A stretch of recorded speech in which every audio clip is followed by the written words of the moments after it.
fx का मान है 2x² माइनस का 3x, ये fx है।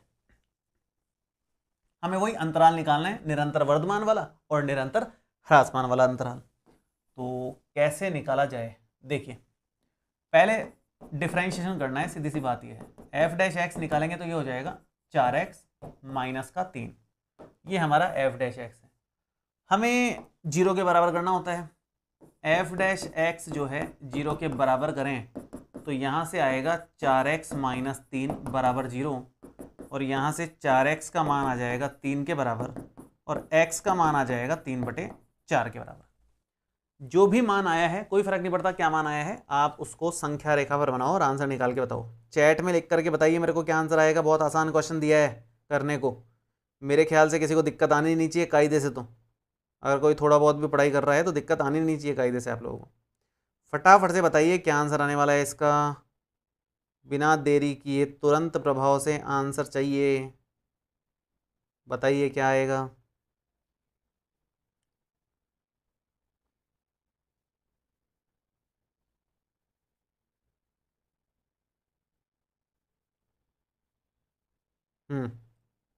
आया कुछ, पार पड़ी 3/4। अरे वो तो ठीक है, आंसर बताओ भाई। चलो संख्या रेखा बना लेते हैं, मतलब और तो क्या ही है, संख्या रेखा तो बनानी पड़ेगी। ये संख्या रेखा हो गई, बिंदु एक ही है, ज्यादा टेंशन है नहीं, 3/4 है, जो भी है जैसा भी है लिख दो। इनफाइनाइट है या माइनस इनफाइनाइट है। 3/4 से अनंत के बीच में कोई मान अपने दिमाग में सोचो। 3/4 से बड़ा 1 होता है, 2 होता है, 3 होता है, 4 होता है, कुछ भी ले लो। 2 ले लेते हैं, चलो 2 उठा करके यहां रखो f' में। हमें f' के चिन्ह से मतलब है, हम f' में ही रखेंगे मान, जिसके चिन्ह से मतलब है वही मान रखेंगे। तो 4x माइनस 3 में x का मान आप रख दो, इधर के अंतराल का कोई भी मान 2 रख दिया मैंने। 4 दूनी 8 में से 3 गया, प्लस का 5 आ रहा है। एक अगर आपको प्लस मिल गया तो दूसरा 100% क्या मिलेगा, माइनस मिलेगा। और वैसे भी नहीं सोचो तो अंतराल देख लो, इसके बीच में 0 पड़ेगा कहीं ना कहीं। 0 रखोगे तो 0 माइनस 3 नेगेटिव आ रहा है।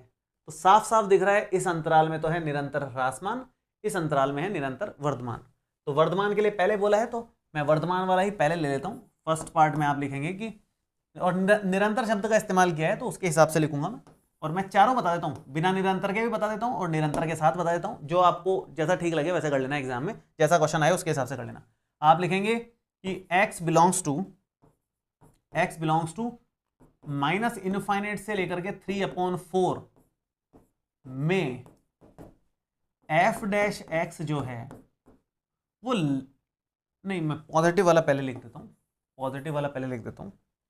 3/4 से लेकर के इनफाइनाइट में f' जो है वो ग्रेटर देन 0 है।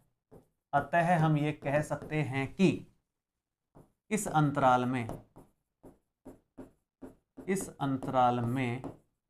फलन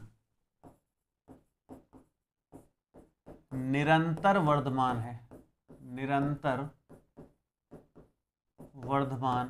है। बी पार्ट की अगर बात करें तो x belongs to minus infinite से 3/4 में f' जो है वो लेस देन 0 है।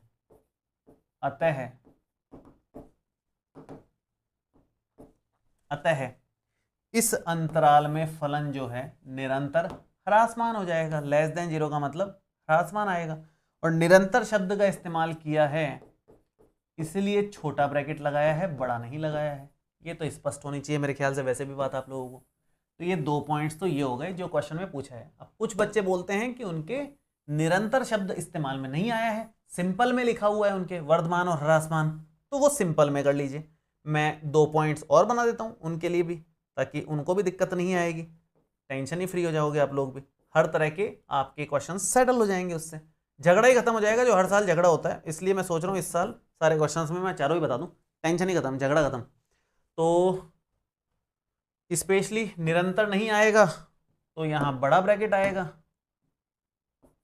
और यहाँ इक्वल का चिन्ह भी आएगा। अगर निरंतर नहीं आएगा तो, अरे कहाँ लगा दिया मैंने, सॉरी, थर्ड वाले में करना था, सॉरी। निरंतर नहीं आएगा तो यहाँ बराबर का चिन्ह आएगा, निरंतर नहीं आएगा तो यहाँ भी निरंतर नहीं आएगा तो बराबर का चिन्ह आएगा, और जैसे ही बराबर का चिन्ह आएगा वो बिंदु शामिल हो जाएगा, क्योंकि उस पर f डैश एक्स 0 के बराबर है, तो बड़ा ब्रैकेट लिख सकते हैं आप। बस हो गया काम, इतना ही था, इतना ही चेंज करना है और कुछ नहीं है। तो जैसा भी आपके है उसके हिसाब से आप आंसर करें, कोई चिंता की बात नहीं है, जैसा भी क्वेश्चन हो आराम से आंसर कीजिए। मैं इस बार सबके हिसाब से चल रहा हूँ। कैसी भी बुक है आपकी?